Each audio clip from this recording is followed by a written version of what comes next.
Hello students, we are discussing in this session exercise 9H question number 15। ठीक है, सवाल number 15 से start करते हैं। ओके, इक्वेशन, पैरामेट्रिक इक्वेशन, प्राचल समीकरण दिए हैं, बिल्कुल ऊपर वाले सवालों की तरह सॉल्व करना है और differential coefficient of second order d2/dx² 1/2 prove करके लाना है। चलिए प्रूफ। तो सबसे पहले हम dy/dx निकालें या डिटेल करना है। चलो, on differentiating with respect to t of x and y। Hindi में लिखना है तो लिख देना x और y का डिफरेंशिएशन अवकलन करना है t के सापेक्ष। तो dy/dt इक्वल टू 2t, ठीक है, -1 का 0। तो ये मिला हमें dy/dt equal to 2t। Equation number 1 दे दीजिए। एंड dx/dt,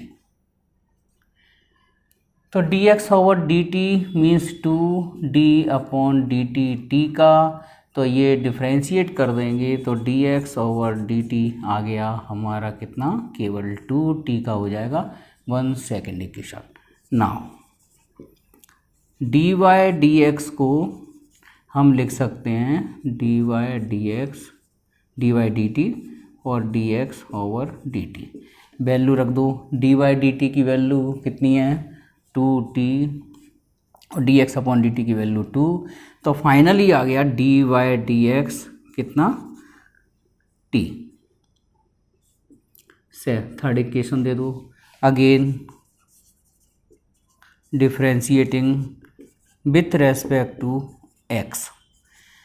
तो ये अपन सीख चुके हैं कि जब भी हमें dy/dx मिल जाए और d2/dx² निकालना है तो x के रेस्पेक्ट में सेकंड ऑर्डर डिफरेंशियल कोएफिशिएंट निकालेंगे। तो d2/dx² d/dx t, तो ये हो गया dt/dx, है ना। तो dt/dx की वैल्यू निकालेंगे हम इक्वेशन कहाँ से, सेकंड से। ये दिया है dx/dt, हमें वैल्यू रखना है dt/dx की। तो चाहो तो इसको ऐसे लिख लो dx/dt। तो dx/dt माने dx/dt की वैल्यू 1/2 है। देयरफॉर हम कह सकते हैं कि d2/dx² हमारा 1/2 प्रूफ होके आ गया। Hence proof. ओके, ठीक है। प्रूफ ये करना है। पैरामेट्रिक इक्वेशन ये दी है। प्रूव करने वाले क्वेश्चंस वाकई में इंटरेस्टेड रहते हैं, बहुत मजेदार सॉल्यूशन बनेगा। आप लोग देखिए ना, हम यहाँ डायरेक्ट ही निकालेंगे dy/dx। तो dy/dx का मीन्स हो गया dy/dt dx/dt। ओके, तो यहाँ d/dt किसका, y का साइन pt, और d/dt किसका, x का, x means sign t। Okay, तो dy/dx इक्वल टू, हाँ, साइन pt का डिफरेंशिएशन p cos pt, वो p ऐसे रूल से हो गया। देखो, साइन थीटा का डिफरेंशिएशन cos थीटा होता है, तो साइन थीटा का हो गया cos थीटा। उसके बाद एंगल का करेंगे PFA, F माने फंक्शन, A मीन्स एंगल। अब एंगल का करेंगे तो PT का करेंगे तो P और आ जाएगा T की रेस्पेक्ट में डिफरेंशिएशन चल रहा है साइन T का cos। ये आ गया। इक्वेशन बदले दीजिए। Now differentiating with respect to, अब करेंगे हम x के रेस्पेक्ट में डिफरेंशिएशन। ये हम पुराना रूल सीख चुके हैं, क्योंकि dy/dx जब भी मिल जाता है दोबारा डिफरेंशिएट करना हो तो x के रेस्पेक्ट में ही डिफरेंशिएट किया जाएगा इसको। तो ये बन जाएगा d2/dx²। ठीक है, अब हम यहाँ लगाते हैं कोसेंट रूल, नीचे वाले फंक्शन का स्क्वायर, मतलब स्क्वायर ऑफ डिनोमिनेटर, हर का वर्ग। ओके, हर जैसा का जैसा, यानी नीचे वाला फंक्शन जैसा का जैसा। डिफरेंशिएट करेंगे हम किसका, p cos pt का, फिर माइनस p cos pt जैसा का जैसा डिफरेंशिएट करेंगे हम किसको, डिनोमिनेटर को, माने हर। तो d2 डी एक्स स्क्वायर, हाँ cos स्क्वायर टी को मल्टीप्लाई में मैं इधर ले आता हूँ, ठीक है, ये cos t, p कॉफिशिएंट है, जैसा का जैसा रहेगा, cos pt का p है, फिर उससे हम cos थीटा माने minus sine theta, cos theta का डिफरेंशिएशन माइनस साइन थीटा, उसके बाद एंगल का करेंगे pt का, तो p और आ जाएगा, तो ये बन जाएगा फाइनली p स्क्वायर कितना, साइन pt, और माइनस p cos pt जैसा का जैसा cos t का माइनस साइन t, और t का करेंगे तो dt अपॉन dx, यहाँ का भी और यहाँ का भी होल कॉमन कर देती है, ठीक है। तो ये अपन x के रेस्पेक्ट में कर रहे हैं, तो pt का डिफरेंशिएशन क्या होगा, p dt अपॉन dx, ठीक है, तो p तो हमने यहाँ लिख दिया और dt upon dx whole common में लिख दिया, ठीक है। तो d2 dx स्क्वायर, और इसको लिख दो cos स्क्वायर टी, ठीक है। अभी इधर लेफ्ट हैंड साइड में कुछ भी चेंज नहीं किया है हमने, हाँ ये वैल्यू रख देते हैं, तो माइनस का p square cos t sine P t, और ये माइनस माइनस प्लस हो गया cos P t sine t, ठीक है। अब ध्यान से देखना, एक स्टेप में बचा रहा हूं, यहां से dx अपॉन dt कितना है, cos t, dx upon dt, हमें रखना है dt अपॉन dx, माने ये cos t ऊपर आएगा तो direct one upon cos t ही लिख दो इसकी वैल्यू, ओके भाई। dx अपॉन dt कितना है, cos t, तो dt upon dx one upon cos t लिखना पड़ेगा, ओके। साइड से लिख सकते हैं कि dx ओवर dt है हमारा कितना, cos t, इसलिए t अपॉन dx पलट के लिखना पड़ेगा। अब यहाँ cos t का डिवाइड कर लो, minus p square cos t sine P T upon cos t plus p cos P T, ठीक है, sine t upon cos t, बस। अब यहाँ से हम केयरफुली कैलकुलेशन करेंगे, केवल एक स्टेप और बची है इसके प्रूफ होने में, ठीक है। देखो क्या स्टेप बची है, यहाँ से तो cos t कैंसिल आउट कर देंगे। अब मैं थोड़ी सी कुछ रब कर रहा हूँ, देखो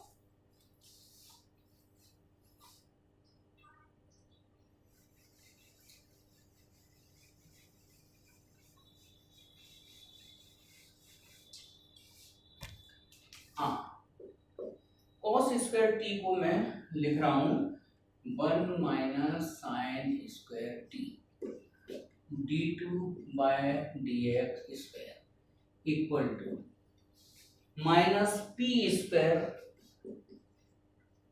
और ये साइन पी टी वैल्यू जो मैंने रफ कर दी है वो y के इक्वल है, आप लोग देखना है ना, प्लस, और इतना हिस्सा ये कितने के इक्वल है, dy dx के, और ये साइन टी, बस। एक बात ध्यान रखना, minus p square sine P t y के इक्वल है, और p cos P T upon cos t किसके इक्वल है, dy dx। इधर साइड से लिख दो कि हमने क्या किया है, साइन पी टी को लिखा है y, और दूसरा p cos P T upon cos t की जगह रखा है हमने dy ओवर dx, ये वैल्यूज का यूज किया है। अब फाइनली हम sin t की जगह x और पुट कर देंगे, तो जो प्रूव करना है वो आ जाएगा, put sin t equal to x, बस sin t की जगह x रख दीजिए और आपका जो प्रूव करना था वो आ जाएगा। केवल last step. Okay, 1 minus x square d2y over dx square equal to minus p square y. हाँ, साइन टी को मैं पहले लिख दूँ, ठीक है, x d y d x. सब टर्म लेफ्ट हैंड साइड में ले आइए, d two y d x square, पहले इस वाली टर्म को लिख दो minus x d y d x, और इधर आके ये p square Y equal to 0। ये ही प्रूव करना था, ठीक है। अच्छा, सॉल्यूशन क्वेश्चन नंबर 17, ये भी बड़ा इंटरेस्टेड क्वेश्चन है और थोड़ा सा हम इसमें अपना माइंड यूज करेंगे और इस सवाल को बिल्कुल सिंपल वे में ले आएंगे। ध्यान से देखो, पैरामेट्रिक इक्वेशन से पैरामीटर को एलिमिनेट कर लेते हैं, ठीक है। तो हमें जी बता दो आप लोग कि x square plus y square किया जाए a cos theta plus b sine theta का होल स्क्वायर और a sine theta minus b cos theta का होल स्क्वायर। तो x square plus y square equal to a square cos square theta b square sine square theta plus 2ab cos theta sine theta plus इसका भी square open करें तो a square sine square theta तो plus का b square cos square theta minus 2ab cos theta sine theta whole square जैसे open करते हैं, इसका स्क्वायर प्लस इसका स्क्वायर प्लस 2ab माने दोनों के प्रोडक्ट का डबल, इसमें प्लस आ गया इसमें माइनस आ गया। हम देख रहे हैं कि ये वाली टर्म कैंसिल आउट हो रही है और इन दोनों में ए स्क्वायर कॉमन कर लो तो फाइनली आपको आंसर मिल जाएगा एक्स स्क्वायर वाई स्क्वायर कितना, ए स्क्वायर कॉमन किया तो cos square theta plus sign square theta और यहाँ मिल जाएगा प्लस बी स्क्वायर कॉमन किया तो sine square theta plus cos square theta. Sine square theta cos square theta की वैल्यू 1 हो गई तो x square y square equal to finally a square plus b square equation 1। थीटा पूरी तरह से एलिमिनेट हो चुका है। अब आपको डिफरेंशिएट करना है बस, ठीक है, और वो भी हम x के रेस्पेक्ट में करेंगे डायरेक्ट और डिफरेंशिएट करके इस इक्वेशन से हमें ये रिजल्ट मिलेगा। चलिए ऑन डिफरेंशिएटिंग डायरेक्ट थीटा के रेस्पेक्ट में करके आ जाता, कैलकुलेशन बड़ी हो जाती, ये हमने ट्रिक लगा दी। तो x is the differentiation with respect to x of y, x square का 2x वाई स्क्वायर का 2y dy ओवर dx और ए स्क्वायर बी स्क्वायर का ए स्क्वायर का भी 0 बी स्क्वायर का भी 0 डिवाइड दे दो तो x plus y dy dx equal to कितना 0। इसको दोबारा डिफरेंशिएट कर दो, आगे x का 1 इसमें प्रोडक्ट रूल लग जाएगा तो y d2 dx स्क्वायर और प्लस का y का आ जाएगा dy dx और dy dx ये जैसा था जैसा y d2 dx स्क्वायर और प्लस dy dx का होल स्क्वायर और प्लस 1 इक्वल टू 0 इस स्टेप पर आ गए, ठीक है। अब हमें चाहिए वाई स्क्वायर, तो वाई स्क्वायर है तो वाई स्क्वायर का इसमें मल्टीप्लाई कर दो, ठीक है। तो y square d2 dx square plus y dy dx और dy dx और plus y equal to 0, y का मल्टीप्लाई। अब देखो धीरे धीरे ये टर्म बनाना चालू कर रहे हैं, वाई स्क्वायर हो गया। अब y dy dx की वैल्यू मैं रख रहा हूं यहां से कितनी minus x, y square d2 dx square, हाँ इसकी वैल्यू कितना रख रहे हैं हम, ये सेकंड इक्वेशन से y dy dx की वैल्यू माइनस एक्स, ठीक है। तो यहाँ y dy dx की value minus x dy dx plus y equal to 0। तो यहाँ मैं साइड से लिख देता हूँ कि y dy dx ठीक है, प्लस x इक्वल टू कितना है 0। तो y dy dx की वैल्यू कितनी रख दी हमने -x। ओके, तो आप लोग देख रहे हो कि जो प्रूव करना है वो हमारा